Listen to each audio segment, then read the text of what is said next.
S'il vous plaît. Allez. On est en intérieur, on est en intérieur. Ah, faudrait parler aussi du prix du pétrole. Pas normal, ça se passe.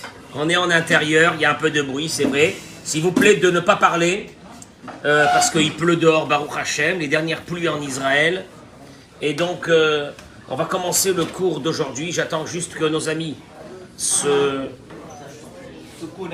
connectent. Ça va mettre une minute. Amen.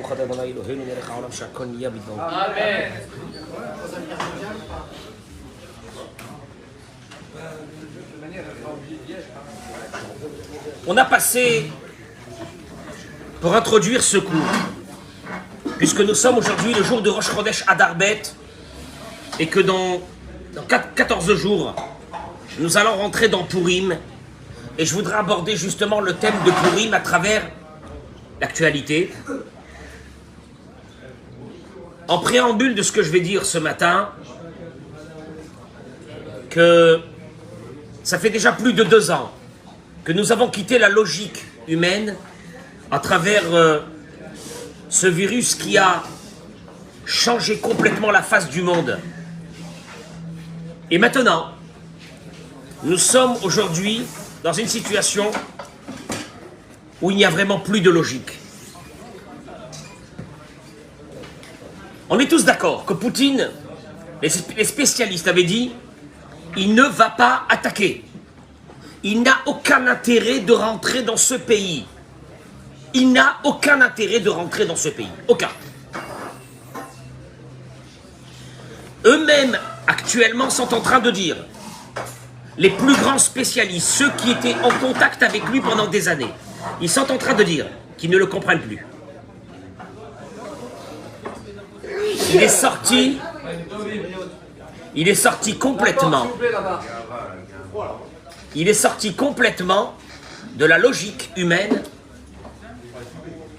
Et on est face maintenant à une situation, parce qu'il faut quand même le dire, à une situation d'assassinat d'un peuple entier qui n'a rien fait. Il n'a rien fait. Avec des hommes, des femmes, des enfants qui sont en train de se faire massacrer en Europe en 2022. Et moi, je vais vous amener vers une idée qui est la plus importante. C'est que on se retrouve face à l'Occident qui ne peut plus rien faire.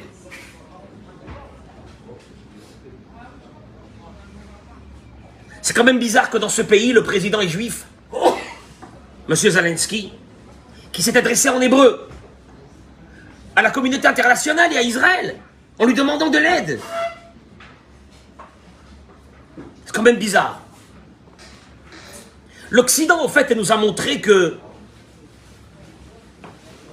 l'Occident qui voulait la vie, l'Occident qui apprenait la vie, l'Occident, c'est ça, c'est la valeur de la vie. Et elle a développé en elle une idée qui était une idée terrible, que l'autre aussi veut la vie. Moi, je veux la vie. L'autre veut la vie, et de ce fait, on est en train d'arriver vers un monde entièrement de paix. On se retrouve aujourd'hui face à une partie du monde, et ça c'est une réalité. Une partie du monde que moi je les nommerais les barbares.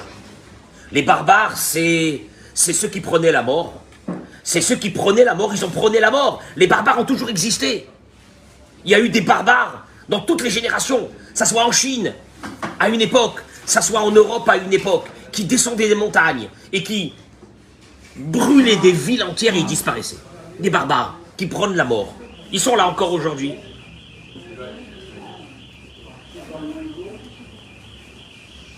Il est parti chercher, Poutine est parti chercher les Tchétchènes. Le summum de la barbarie. Le summum de la barbarie. Allez lire un peu sur les Tchétchènes et vous allez voir. Le summum de la barbarie. Et il est en train de les amener en masse pour tuer tout le monde. Moi, où je vais arriver, c'est à une idée.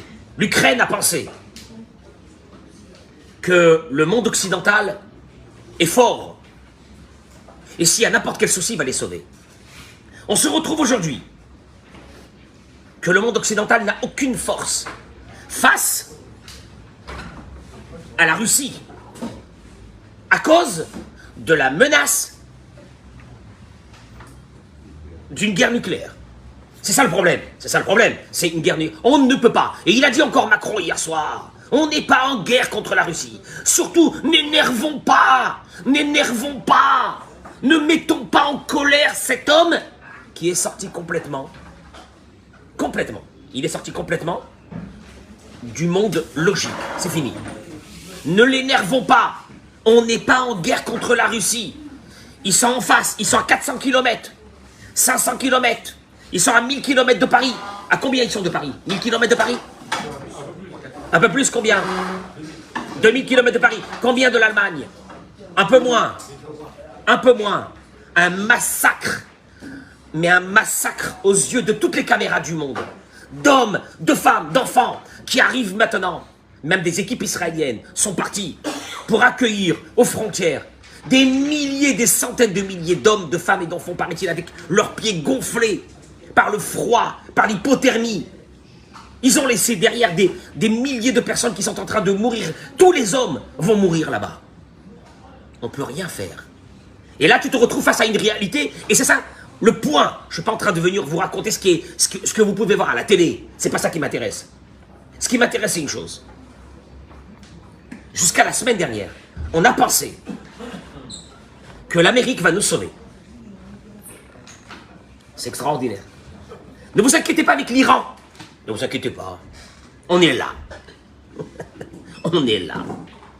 On est là, il a dit, Biden, il a dit, je prie de tout cœur pour les Ukrainiens. Ben, si on arrive un jour où c'est que lui prie de tout cœur pour nous, si on attend ce moment, que lui prie de tout cœur, les barbares sont là, et les barbares veulent la mort. Dieu merci, une partie des pays arabes sont en train de choisir la vie. Ils sont en train de choisir la vie. Mais il y a encore une partie qui vit dans une barbarie comme il y a 2000 ans, 3000 ans, qui veut la mort du mécréant. Et c'est fini. Et rien d'autre. Et nous, on est en train de réfléchir et de calculer qu'il ne faut pas peut-être attaquer l'Iran, ou il ne faudrait pas ça, parce que les Américains nous ont dit de ne pas le faire. C'est ce qu'ils avaient dit aux Ukrainiens. Et c'est ce qu'ils ont dit aux Ukrainiens. Et maintenant, sanctions économiques. On durcit les sanctions économiques. 70 km de blindés sont en train d'aller vers Kiev. Et s'ils bougent des États-Unis, c'est une guerre mondiale, grave. Heureusement qu'ils n'ont pas bougé. Hein. Donc, j'arrive à une conclusion. Qu'un pays qui a la bombe atomique, tu ne pourras rien contre lui. Voilà. Ce qui veut dire que quand tous les spécialistes nous disent que l'Iran, c'est juste une question d'heure, ne te dis pas, mais c'est pas grave. Il y a les Américains et les Alliés qui vont nous aider. Eh ben voilà, les Américains et les Alliés, ils sont là. Hein. Ils sont en train d'envoyer des colis alimentaires. On n'a pas besoin de colis alimentaires, nous, ici. Il a dit, David Ben Gurion, il a dit Menachem Begin. Il a dit une chose qui est très importante. Plus jamais il y aura la Shoah. Plus jamais il y aura la Shoah. C'est fini. Plus jamais. C'est terminé. Asma, alors, ok, donc, conclusion ce matin. Sur qui on a surcompté? Allez, vas-y. Maintenant, tu vas reprendre la carte géopolitique, qui avait 2 semaines, 3 semaines, et que tu disais, mais non, mais il faut pas, mais il y a l'Amérique qui est avec nous, il y a les alliés. Aujourd'hui, je vous pose la question. Qu'est-ce que sont en train de faire les spécialistes israéliens et les stratèges, en sachant que c'est une question d'heure, pour que l'Iran, à Haman Aracha, on y est en train de préparer la bombe atomique. C'est-à-dire que devant le barbare, l'Occident ne peut plus aujourd'hui. C'est-à-dire que, en d'autres mots, soit l'Occident reste dans ses valeurs, entre guillemets, de vie, de négociation, de paix. Autant que Poutine n'est pas contrôlable, ces pays arabes qui veulent la destruction de l'État d'Israël ne sont pas contrôlables. Alors, Azma aussi. Il y avait un petit bouton qu'il fallait éteindre juste avant à côté, que j'ai éteint. Je ne sais pas qui c'est qui a dû peut-être le rallumer. Voilà. Ce petit bouton, voilà. Maintenant, voilà, relève maintenant. Vous aurez plus de trucs après. C'est voilà. Celui qui est branché sur la lumière. Ah, bon, ok. C'est pas grave. Je vais vous raconter, moi, l'histoire de ce qui se passe actuellement. Elle est dans la Megillah. Vous allez le voir. Dans le 3e pérec de Megillat Esther, on sait que Mordechai ne s'est pas prosterné devant Haman et que Haman a décidé de détruire tout le peuple d'Israël. Et nos sages se posent la question. Ok, il veut détruire le peuple d'Israël, mais pourquoi dans le ciel? Parce que tout se joue dans le ciel. Parce que tout se joue dans le ciel. Pourquoi dans le ciel ils ont validé ce projet de Haman de détruire le peuple d'Israël? Ils l'ont validé. La preuve, c'est que Haman est en train de réussir. Il a tout préparé pour détruire le peuple d'Israël. Cette question a été posée dans la Gemara, dans Masechet Megillah. Quoi Dieu? Haman, il veut nous tuer. Ben, qu'il a qu'à vouloir. Il a la haine contre les Juifs. Eh ben, qu'il a qu'à vouloir. Mais dans le ciel, ça a été décidé. Et pile pour ou à Goral. Pourim, c'est ce Goral qui a été décidé. Mais on le sait, que le Midrash y ramène, que Eliyahu Hanavi est venu, il a dit, à Mordechai, dans le ciel aussi, c'est fait. C'est validé, c'est cuit. Et c'est marqué que Mordechai a écouté. Il a écouté quoi? Il a écouté Eliyahu Hanavi. Il a déchiré ses habits. Vayasem sak va efer. Mordechai, il a compris que c'était une catastrophe. Lama, Makara, qu'est-ce qu'ils ont fait? Shalut al-Midav, la Gemara ramène, et Rabbi Shimon Bar Yochai. Les élèves de Rabbi Shimon Bar Yochai ont demandé à Rabbi Shimon Bar Yochai, Mipnema, nitraivu, sonehem, shel Israël, shebeoto ador kelaya. Pourquoi les Juifs ont eu ce décret sur eux? Heureusement qu'à la fin, ce décret va s'enlever, mais ils ont eu ce décret sur eux de mourir. Il leur a dit, dites-vous vous-même, Amroulo, ils lui ont dit,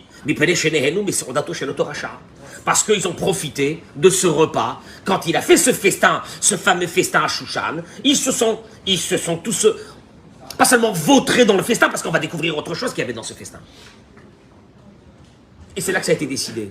Amar Lahem, il leur a dit, oui, bon, c'est bien, mais si c'est comme ça, il fallait que seulement les Juifs de Shushan soient détruits.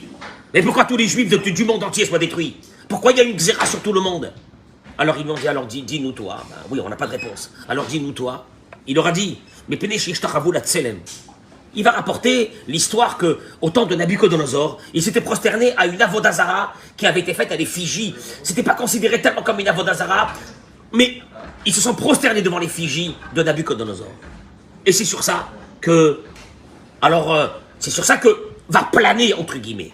Pas ils vont mourir, parce qu'à la fin ils vont pas mourir, mais va planer sur eux la menace de la mort.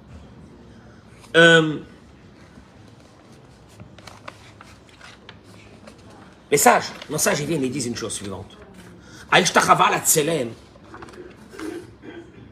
Le Manot Alevi, le Mishmeret Keuna, tous ils ramènent ça, c'est terrible. Ils disent que ça soit la raison, ça soit qu'ils se sont prosternés à une avodazara, on comprend. Une avodazara, une idole, c'est quelque chose de très, très grave. Aussi qui est marqué dans la Torah, Yaharek ve'al Ya'avo. Mais d'après ceux qui disent que c'est parce qu'il y a eu le repas, qu'est-ce qui a pu se passer dans ce repas d'aussi grave? Même si tu dis qu'ils ont mangé pas cachère. Dans la Torah, il n'est pas marqué qu'il faut mourir pour ne pas manger si quelqu'un te menace. Je te tue ou tu manges du porc. Ah, mais tu manges du porc. Il n'est pas marqué qu'il faut mourir. Donc, la gravité de la faute à ce point que Dieu décide de les détruire. Makara, qu'est-ce qui s'est passé? Et là, il y a une indication, et je vous la fais très courte. Esbiro à mes farchim, le sage nous explique que le Matanot, le Mishmeret Keuna, tout cela, ils expliquent que il s'est passé quelque chose dans ce repas. La Gemara dit dans Masechet Megillah Daf Yud Aleph que Achashverosh arach et ha-seouda k'dei levater et ha'ovda she'avru 70 shnot migalut Bavel. Pourquoi il a fait ce repas? Pourquoi il a fait ces grands repas? Qu'est-ce qui s'est passé? Pourquoi? Après 70 ans, il devait... Lui, il avait entendu que les prophètes juifs avaient prédit qu'après 70 ans, entre le premier temple et le deuxième temple, ils allaient rentrer en Israël. Et il a fait un mauvais calcul, et il s'est rendu compte que d'après son calcul à lui, il pensait que c'était son vrai calcul, les 70 ans viennent de passer. Ce qui veut dire que les Juifs ne retournent pas. Regarde, tout le monde tourne autour de ça. Il va faire une fête que les Juifs ne retourneront pas dans leur pays. C'est fabuleux. Le mec, il n'a rien à faire, il n'a pas d'autre fête à faire. Que ça là. Que ça là.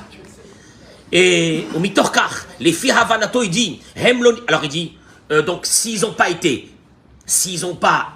eu un retour vers Jérusalem, c'est qu'ils ne retourneront jamais. Quelle fête qu'on fait. Quelle fête. C'est extraordinaire pour lui. Il fait la fête.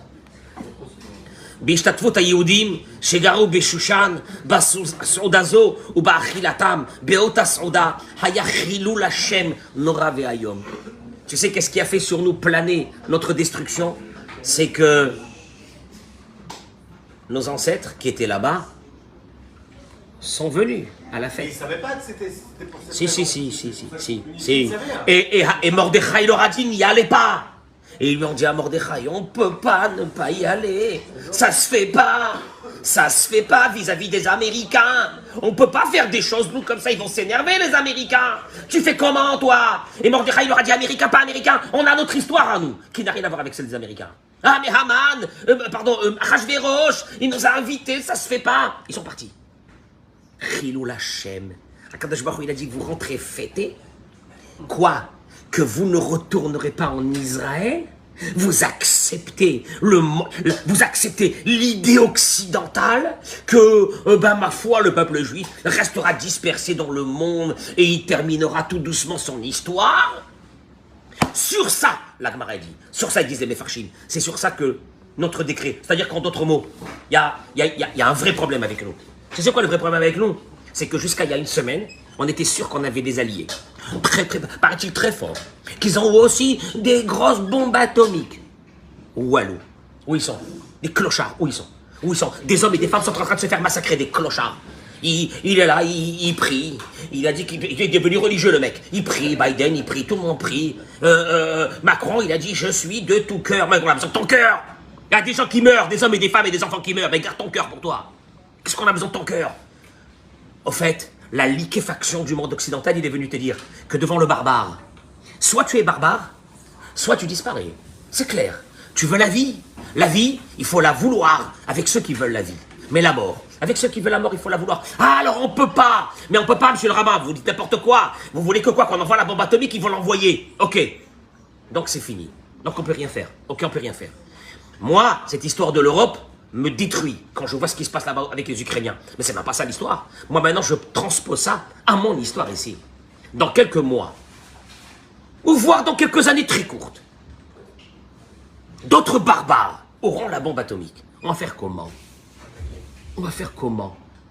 Hein? Qui c'est qui peut oser maintenant dire mais on a les Américains? Qui c'est qui peut maintenant dire à la télévision il y a les Américains? Qui c'est qui peut dire même ce mot, les Américains? Ou ça, les Américains sont morts, les Américains. Qui c'est qui peut dire ce mot? Il y a les Américains qui nous sauveront.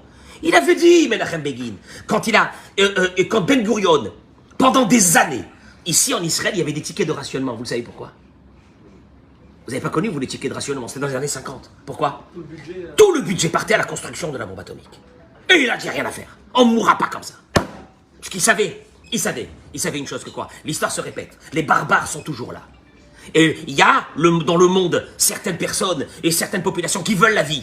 Mais il y en a d'autres qui veulent la mort. Tu vas pas parler de la vie avec celui qui veut la mort. C'est évident. Asma Ishlano. Alors comment on fait? On est inquiet. Comment on va faire? Écoutez bien. Hein? Avec Tishmeou Tov, parce que c'est la réalité de notre vie. Qu'aujourd'hui, quelqu'un dise, il y a les Américains, je crois qu'on va se moquer de lui, mais comme ça, on va se moquer de lui. Oui ou non? Qu'est-ce qu'il peut dire aujourd'hui? Admettons, on va te dire, tu sais que les Iraniens, les ayatollahs, les machins, là, ces poubelles là, de l'humanité qui restent encore, veulent nous faire la bombe atomique pour se battre et pour la lancer. Pas pour la faire et la mettre comme ça dans un musée, pour la lancer sur des populations civiles. Qu'est-ce que tu vas répondre? Tu peux répondre, il y a les Américains? Tu peux répondre aujourd'hui, il y a les Américains? C'est fini. Non mais c'est fini. Il n'y a plus les Américains. Donc il reste quoi? Alors, d'un coup, il ne reste plus rien. Ah bah ça fait de la place. Et quand ça fait de la place, tu commences à revenir vers les fondamentaux. Et regardez ce fondamentaux, je vais vous l'amener et on aura encore le temps de discuter sur ça. Mordechai, il dit à Esther, les carottes sont cuites. On fait comment? Esther, entre-temps, est devenue reine. Esther, elle lui a dit, écoute, tonton, moi, si je vais chez Achashverosh, alors que je n'ai pas été invité, tous ceux qui rentraient, parce qu'il avait très peur qu'on le tue, c'est un monsieur qui avait fait beaucoup de guerres. Si vous lisez un peu l'histoire de Achashverosh, il a fait beaucoup de guerres. Il a conquis beaucoup de pays. Faut lire l'histoire, parce que nous on est là avec notre Megillah. Mais il a fait des choses énormes. Il avait très peur de ses ennemis. Donc il avait fait une loi que celui qui rentre dans son palais, alors qu'il n'était pas invité, que ça peut être n'importe qui, il est tué sur place, parce que s'il n'a pas été invité et il est venu, c'est pour le tuer. Donc elle lui a dit, si je rentre, il lui a dit de toute façon, tu n'as pas le choix. Tu as été mis reine par Dieu pour ça. Et elle va partir. Et elle va arriver. Et là, le Midrash il ramène une chose extraordinaire. Pardon, la Gemara dans Masechet Megillah, Daf Tetvav ramène une chose. Elle dit que Vata'amod Bachatzar Bet HaMelech HaPenimit. Elle s'est retrouvée donc devant la cour intérieure du palais. Amar Rabbi Lévi, il dit Rabbi Lévi, Kivan Shigar les Bet Hatzlamim, elle est arrivée, il y avait comme un corridor rempli d'idoles de Achashverosh. Quand elle est arrivée là-bas, Nistaka Hemena Shrina, elle a senti que l'Esprit de Dieu l'avait quittée. Elle est seule, il n'y a plus personne. Maintenant, elle a sur son dos tout le peuple d'Israël. C'est où ça passe, où c'est terminé. Amra, elle a dit, Kelly, lama azaftani. Connaissez ce fameux Teilim, Kavbet. Mon Dieu, pourquoi tu m'as laissé? Shema tadan oti, ashikaratif kelev. Est-ce que peut-être tu es en colère contre moi, Hachem? Parce que j'ai appelé Achashverosh, je l'ai appelé un chien. Où il est écrit, eh bien, dans la prière, elle a dit Hatzila miherev nafshi, sauve mon âme de l'épée. Miyad kelev yechidati, de la main du chien. Elle a appelé Achashverosh un chien. Peut-être que c'est pour ça que tu m'as quitté, Dieu. C'est les mots de la Gemara. Chazra. Tout de suite, elle a arrêté. Vekara ato ariye. Elle a appelé lion. Chez Nehemar, comme il est dit, Oshieni mipi ariye. Sauve-moi de la main du lion. C'est quoi cette histoire-là? C'est quoi cette histoire? Akadosh Baruch Hu, il s'énerve si elle traite Achashverosh de chien ou de lion. Ça veut dire quoi? C'est pour ça que tu m'as laissé. Alors Hachem, excuse-moi, je l'appelle maintenant un lion. Et là, l'Esprit de Dieu est revenu en elle et elle est rentrée. Qu'est-ce qui s'est passé? Bien nos sages nous dit la chose suivante. C'est très simple. Le chien, un chien, il arrive vers toi. Ça fait peur, des fois il y a des gros chiens. Ils arrivent vers toi. Mais tu sens pas que tu vas mourir. Parce que tu sais que tu vas te battre, tu vas lui donner un coup de poing, tu vas l'attraper par la gorge, tu vas lui fermer sa mâchoire. Il y a encore... On a les Américains. On a les Américains. Non mais, nous sommes les alliés naturels de l'Amérique depuis la création de l'État. Jamais les Américains nous laisseront. Chazvé shalom. Mais même pas dans le rêve. Comment tu peux dire même une chose pareille, que les Américains ne réagiront pas si demain il y a une menace d'une bombe atomique sur Tel Aviv? Mais pas du tout. Et là, qu'est-ce qu'elle a fait? Elle a dit, Hachem, c'est un lion. Qu'est-ce que ça veut dire un lion? Ça veut dire... Je me suis rendu compte à Kadosh Baruch Hu que devant un lion, on ne peut... un lion, c'est rien, tu fais schéma. Un lion, tu fais schéma Israël. Je veux dire, qu'est-ce que tu peux faire? Maximum, schéma Israël, et tu fais un peu de vidouille, et tu explies tes fautes, et puis c'est tout. Puis il arrive, il fait ce qu'il veut. Tu peux rien faire. Tu peux rien faire contre un lion. Et là, il dit la chose suivante, que... Au Bekar Shekarato Arié, quand elle a appelé lion, et Fnimat Asakana Gdola, chez Nichneset Eleha, chez El Afechad Baolam, chez Yichol Alismoch Alav. Elle vient de dire, en fait, à Dieu, maintenant, je viens de rentrer, d'ouvrir une porte. Elle est horrible pour nous, cette porte. Qui est, il n'y a plus personne, il n'y a que toi. Je sais qu'il n'y a que toi. La preuve, c'est que maintenant, je me trouve devant un chien. J'ai pensé que j'avais encore des capacités, peut-être ma beauté, peut-être ma force, pour pouvoir rentrer discuter avec lui. Et là, tu es parti de moi pour me dire qu'en fait, je n'ai aucune capacité. Alors maintenant, je reviens à un fondamental, qui est quoi? Un lion, il y a devant moi un lion. Qu'est-ce que ça veut dire un lion? Ben, ça veut dire qu'il n'y a personne. Il n'y a personne, il n'y a que toi. L'ismoch alav shioshia. Et là, Kadosh Baruch Hu bilvado. Seulement Dieu seul. Car be'ofen kaze, tzricha liot tzurat hatfila, she'en lanu al mi yisha'en. Et là, ala avinu shebashamayim. C'est ça notre vraie réalité. Et Dieu, vous croyez que tout le monde est en train de tourner. Pourquoi? Parce que, Bezrat Hashem, en espérant que ça va terminer cette histoire de l'Ukraine, rapidement. Mais... le passé ne pourra plus jamais continuer comme il a été. On ne pourra plus compter. Je peux vous assurer qu'en Israël, ils doivent avoir les chocottes, mais d'une folie. C'est qu'ils sont en train de voir quelque chose qu'ils n'ont jamais rêvé. Personne ne bouge. Un massacre en Europe, des villes rasées, détruites, des bombes. Si vous lisez sur les bombes qu'ils ont amenées les Russes, là-bas, ce sont des bombes qui aspirent à l'air, qui brûlent les poumons, qui brisent les os. Allez-y, lisez. Je lisais ça hier, ça fait peur. Ils ont ramené comme ça en masse. Pour qui? Pour tuer quoi? Des Ukrainiens. Qu'est-ce qu'ils leur ont fait? Rien. Parce qu'il y a un fou, il y a un barbare, et il y a d'autres barbares, accompagnés de barbares, qui sont venus montrer à l'Occident, vous êtes des moins que rien. des nuls, pourrait pas contre nous. Et nous les juifs ici en Israël, en fait, c'est une chose qu'on doit apprendre à partir de ça. Allez maintenant, Shmuel, tu t'y connais un peu en géostratégie? Qu'est-ce qu'on a à faire là maintenant? Il y a une nouvelle donnée. Non, il y a 3 semaines, je t'aurais parlé. Tu m'aurais dit, bon, ça va, Rav, vous excitez pas, ça va, on n'est pas seul, on n'est pas seul. Tu peux me redire ces mêmes mots? Qu'est-ce que tu peux dire là maintenant? Ah, on est seul, hein, ça fait plaisir hein, de dire ce mot. Hein. Là maintenant, tu peux pas. C'est pas une question de Imouna. T'as même pas besoin d'avoir une grande Imouna. On est accompagné par des puissances alliées, oui ou non. Ils seront de tout cœur avec nous. Et on n'aura plus Tel Aviv, on n'aura plus Jérusalem, ils seront de tout cœur. Et Biden, il dira, je prie pour Jérusalem. Non, Béhémet. T'as béviné ça? Alors, Davar Echad. Béhémet. Je plains. C'est béni Israël qu'on a encore dans ce pays, qui n'y croient pas en Dieu, parce que on est arrivé à une situation, il n'y a plus que Dieu. Et ne pensez pas que cette histoire de l'Ukraine, c'est une histoire lointaine. C'est la nôtre ici. C'est le vrai message, c'est à nous. Parce que, à part l'Ukraine aujourd'hui, qui est réellement menacé dans sa vie? Qui Tombouctou, qui Dis-moi, il y a notre pays, Monaco, qui est menacé? Qui est menacé tous les jours de destruction? S'ils avaient la possibilité de nous égorger un à un, hommes, femmes et enfants, ils l'auraient fait. Qui? Ils rêvent la nuit de cette bombe atomique le jour que l'Iran l'aura, pour la diriger sur Jérusalem ou sur Tel Aviv. Ouais. Mais on avait les Américains, c'est loin tout ça, hein? Ça fait 3 semaines. Ça fait 3 semaines. C'est loin tout ça, ça fait 3 semaines. Voilà, allez. Maintenant tu comprends une chose. Alors qu'est-ce qu'il nous reste? Tzahal, il nous reste Tzahal. Tzahal, oui, Tzahal, c'est peut-être le bras d'Hachem, mais c'est pas Tzahal qui va nous sauver. Si Hachem ne fait pas quelque chose, que ces barbares disparaissent, ça sera quoi la situation d'Eretz Israël? Parce que nous, on est des Occidentaux. On a voulu la paix, on veut la vie, on ne veut pas la mort. On veut pas la mort, comment on va faire? S'il faudra un jour nous aussi appuyer sur cette bombe atomique pour aller détruire d'autres pays, c'est terrible. C'est Nora Veayom. Ça veut dire quoi? Ça veut dire on sera détruit, on détruira. C'est ça le projet. Non, machma que non. Les Juifs, ça a commencé par une chose. On ne peut pas ne pas y aller au festin. Ça ne se fait pas. Ce sont nos alliés, Achashverosh, c'est notre allié.